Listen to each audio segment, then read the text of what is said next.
Do you love or hate the Ahsoka Tano story arc for the Clone Wars Season 7? For me personally, I've found that the episodes have been lacking the action I'd like to see in the Clone Wars. Yet the insightful dialogue and the interesting connections to other Star Wars stories, they make me happy. So I feel like the episodes have been okay, but are building towards something amazing. But I've been extremely surprised by the comments that are left on my channel. I have some that are in the middle like me and think the episodes are okay. However, some people are commenting on my reviews that they absolutely are loving this story arc, while others seem to totally hate it and think that with only 12 episodes in the season, these episodes aren't as high quality as they should be. After all, remember, this is why Dave Filoni said there are only 12 episodes in the season. He wanted to make quality over quantity. That said, quality is always a subjective thing, so in this video I want to take a deeper dive into specifically why people are either enjoying this arc or hating it. So some people are having trouble with the Martez sisters and would rather see Ahsoka wandering the galaxy helping those in need.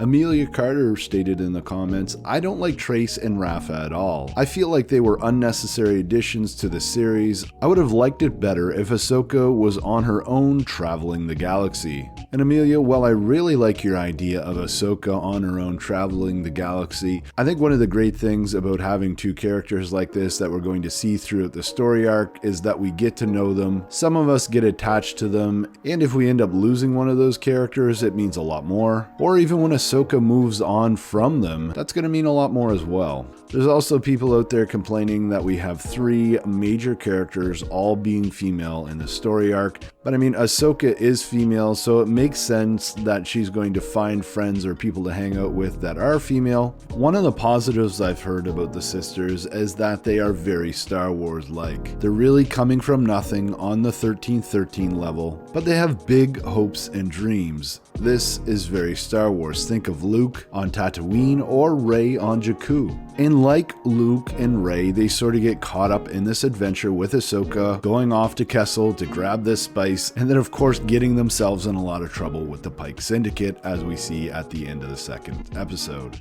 But probably even more important than all of this is the fact that we get a very interesting perspective from Trace and Rafa's conversations with Ahsoka. For example, when Trace mentions that the Jedi no longer care about the common people, this is an important perspective that helps shape the character of Ahsoka Tano, and it's one that we couldn't have got from a familiar character, one that's been introduced to us already in the Clone Wars series. Another major complaint that I see in the comments is that the overall story is lacking in this story arc.